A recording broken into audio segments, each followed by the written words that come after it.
Hey folks, welcome back to the Metal Mill 52 workshop. My name is Bill. This is my shop. Project we're working on now is an LBSC Tich locomotive, and we're making pretty good progress with it. I've been working the last several weeks on the boiler. Let me tilt the camera down. You can see the latest thing here. There we go. I made a little, in this video you'll see I made a little cradle for the boiler because I had to machine it, and I made the cradle out of 3.5 inch by 1/2 inch poplar. It's pretty nice stuff. It's very nicely finished. It's kind of made for cabinet makers. You can buy it at Lowe's and Home Depot. It's a little expensive, but the fact that it's already dimensioned like that and very smooth and perfect, it's just handy for stuff like this. I also used some angle iron that was made from an old bed frame and some old 2x4s, and I used a carpenter's gauge to gauge the curve there, and bandsawed this out and use a rasp to get the fit good. You'll see in the video, you'll see I use these carriage bolts through the pieces of angle iron to clamp it all down, and that worked out well. And I made a little steel strap that went across the bottom there that was screwed into the bottom of the jig. Also in this video you'll see I ran into a problem fitting the the regulator that we worked so hard on. Ran into a problem with fitting it into the boiler, and it was very interesting. I took it over to my friend Fred's house, and my friend and mentor Fred, and he checked it out, gave me some great suggestions, and that worked. So thank you, Fred. I really appreciate that. Also, I resolved the issue with the fitting, and I double checked the bottom of the inside, the regulator. There were some irregularities in the bottom, so that it wasn't making a perfect seal. So I fixed that, and I just tested it, Fred, and we're good to go on that. So I'm very happy about that.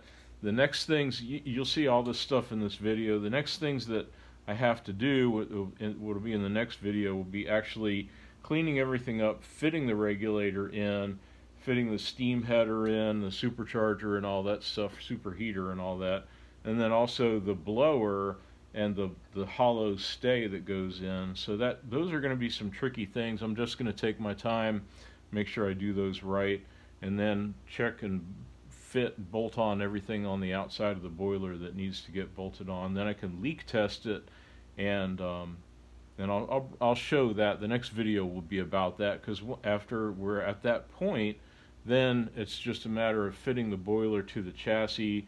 There's the plate work, the tanks, and so forth, but we're getting to about the final 1/3 of the project at this point. So anyway, stay tuned. I didn't go into extensive detail about the making of the jig or the cradle. I did want to point out that I shimmed underneath here to make sure I had a perfectly perpendicular angle, so I could make sure machining these parts was exact, and that was time well spent to make sure that fit. I did put in some still pictures about how I made this, and it's just basically cutting it to size, and I used glue and a brad nailer to put the little cradle together. So really pleased that I took the time to do that. It's very handy to do, and I would highly recommend that. So I hope you enjoy this episode. As always, if you would, just give me a thumbs up if you appreciate it and enjoy it. If you have any questions, please ask. I'll do my best to answer them for you. And stay tuned and enjoy this episode. Thank you for being with us.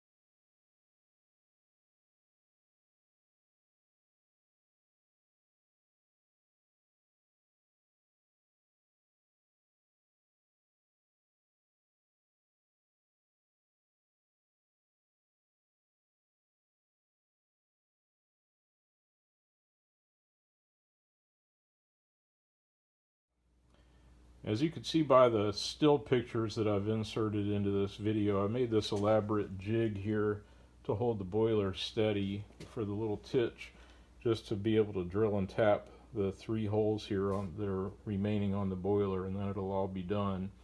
Along those lines, I made this little jig here basically a centering jig to slip over the rear bushing.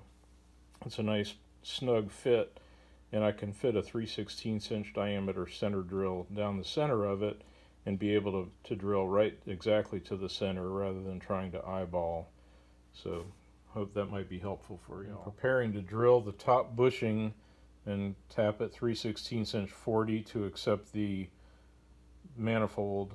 So I marked the center and center punched it. I was a little off, so I ended up pushing the mark over back this way, and I checked it with my magnum visor. So now that I've got my center spot, got my tools out, I can try putting this contraption in the lathe, or excuse me, in the mill, and see if I can fit it and line it up. As you can guess by all my elaborate preparation, I'm a little tense about this process, but that seemed to go okay. I've drilled and tapped the 3/16 inch 40 top hole for the steam header on top there. So now we'll reposition and see if we can do the 1/4 inch by 41 for the blower next. And here we are with the fitting on there. Test fit really nice. I've got it screwed down with a one small 3/16 inch copper washer that I got from Blackgates Engineering. So looks like a good fit, and on to the next thing. Alrighty, number 2, I got the 1/4 by 40 blower hole tapped, and pretty happy about how this one's come out. I started it in the Bridgeport with the transmission in neutral, and finished it with a bottoming tap by hand just to make sure. Go gently, I don't want to mess up these bungs here, mess up the boiler. Alright, test fit number 2. Got the blower valve in with the opening clocked there in the upper position. I put in about a 15 thou copper shim, one of the 1/4 inch ones that I got from Blackgates, which is perfect. So I'm going to leave the jig and the boiler in place there so I can address this large center hole. I did these first 2 as basically as practice pieces. Alright, encouraged by my success on the other 2 fittings, I put my guide in place and recentered the mill and double checked everything, and I used the center drill just by hand to make a little beginning mark. So I'm going to start. I've tightened everything up on my little jig. I'll start and just gradually step drill out to 5/8 of an inch so it will fit the body of the regulator. Well, the step drill worked very well. The only problem was the depth of the step was not deep enough to finish the 5/8 inch hole all the way through the flange. So this was a little crazy, so I thought I'd show it. I ended up putting a 5/8 inch drill in a 1/2 inch R8 collet, and then I put the transmission in neutral again, and I basically hand fed this with the vice grip, kind of like you would do a reamer, to finish the last little bit of the hole, because I didn't want to use power to torque it. A little happy update. Tonight is Wednesday night. I went over to my friend and mentor Fred's house yesterday, and he examined the inside of the boiler and realized that there was this burr on one of the vertical stays inside there, and if I could simply file that thing off, which I did, you can see the files right there, it might solve the whole problem with the interference. I realized something, Fred, that the bronze part was a little bit thicker, a little greater diameter than the solid bronze part than the bronze tube, so ended up taking about 7 thou off the outer diameter of this, and no big deal, but just doing that was enough to let it slip easily in there. So, and the other thing, Fred tested the ability of the regulator to make a close seal, and you were right, Fred, there was a little irregularity in the bottom, so I took the flat bottom drill and cleaned that up a little bit, and now it should be just perfect. So really happy about that. Let me show the viewers. You can see here see how close that vertical stay is. It's and it had this weird burr that just stuck out in the way, but now it's filed off, and now the regulator fits in. So I'll be able to use the flange. I'll take the regulator, the throttle handle off, and probably crazy glue this thing in place, and then I'll be able to drill and tap the 6 number 256 holes there in the boiler flange. So you can see it'll clear. The blower valve is going to go here. This thing is all the way shut that way, so we're in good shape there. And show you the top view. You can see that's where the steam tube will be, picking up the steam from the bottom underneath the safety valve here. There'll be a little tube, little steam riser that goes there. So looking good and really happy with that so far. Thanks again, Fred, I appreciate it. Right now I'm drilling the last of the 6 holes using the flange on the regulator as my template, as my drilling guide, to drill the holes that I'll eventually tap in the boiler flange. So I'm using a number 50 drill here. I know you can't see it very well, but I wanted to capture the action because this is the last one. I'm doing a little bit of a pecking drill, and I'm using a little floor mounted pedal switch to activate it. And I love this pillar tool. I'm also using my Optivisor, which I love that too, so I could get a really good close-up view of what's going on here. So bear with me for a second. This is going to be a relatively short video this week, I think, so let me show you at least one drill.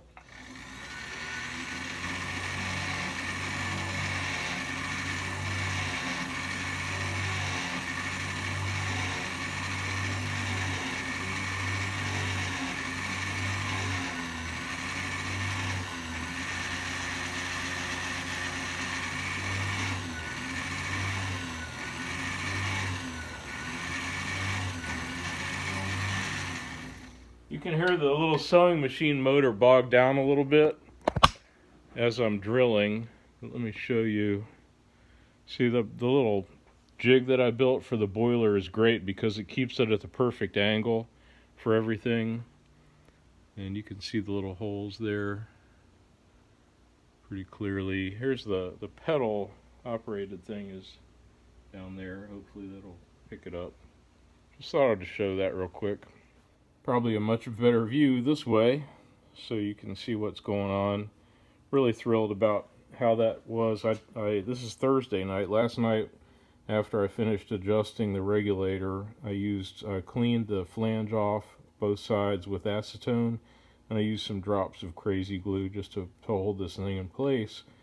So it's perfect drilling guide. And the next step, I'll take out the number 50 drill, and I'll put in a clearance drill for the 256 holes, but I'm just going to go down an 1/8 of an inch just to open up the flange itself, not the flange with the boiler, obviously, because that's got to get tapped, and then I'll have a built-in tapping guide for all 6 of those holes.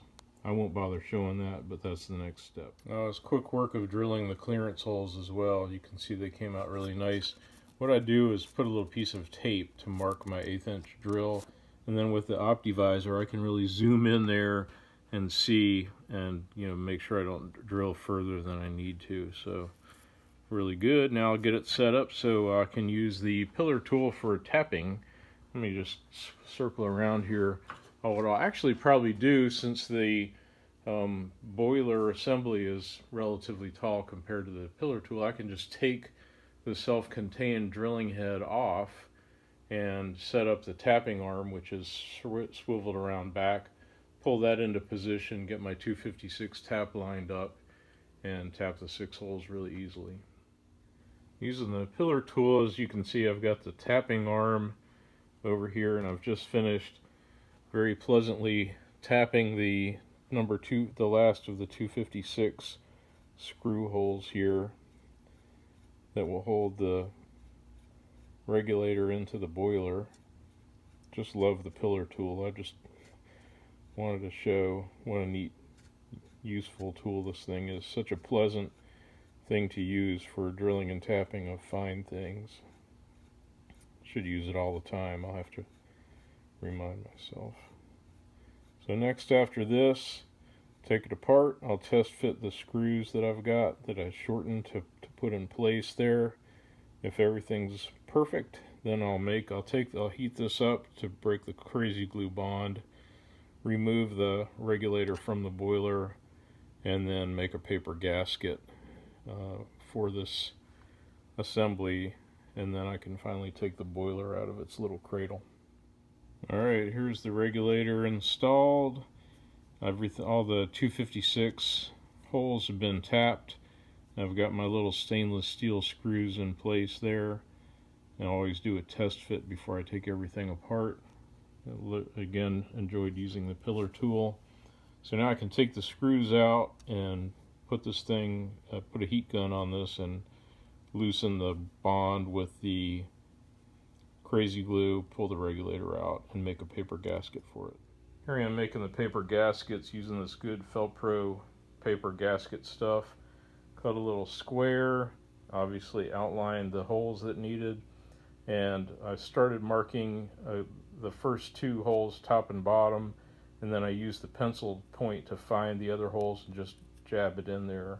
And I'll drill them out a little larger. I don't really need to very much, but it'll be a simple matter now that I've got the diameters established. I can use scissors to do the outside, and this it's very sharp. Lowe's is now selling these sharp razor knives with replaceable blades, so I'll probably use that for the inside, and that's about all there is to it. Keith Appleton has some great videos on gasket making.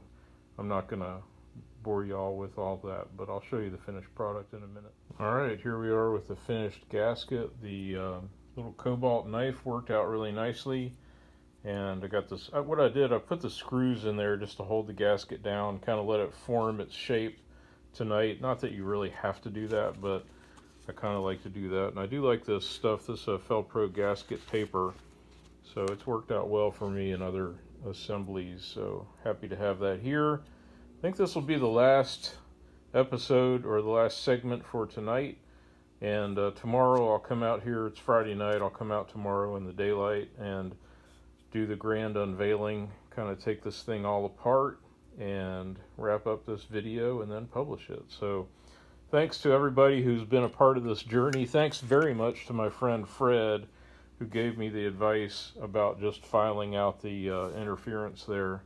Really appreciate that, Fred. It's great to have a mentor. That's kind of one of the reasons I do this channel, is for the people that don't have a mentor. I can kind of show you the pitfalls and considerations, things you need to worry about, and hopefully benefit from the mistakes I'm making and the experiences I'm having. So thanks again, everybody. Please give me a thumbs up if you would, and please pass the word on the channel, trying to grow it, and hope it's helpful. Hope you have a great week. Thanks, everybody.